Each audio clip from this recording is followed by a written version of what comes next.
stopky není vidno.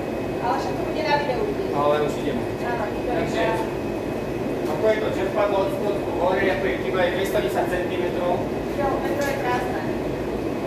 Zapínam. Zapíname. Zapnuté.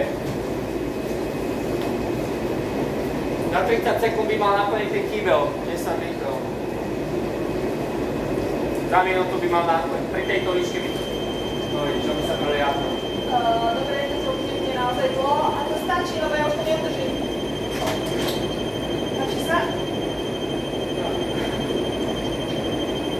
Bolo to 20 sekúnd. Ide tú vodu.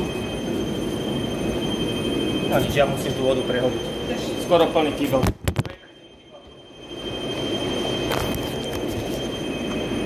Dobre. Takže ten kompresorik funguje úplne, či to čerpadlo funguje úplne 100%.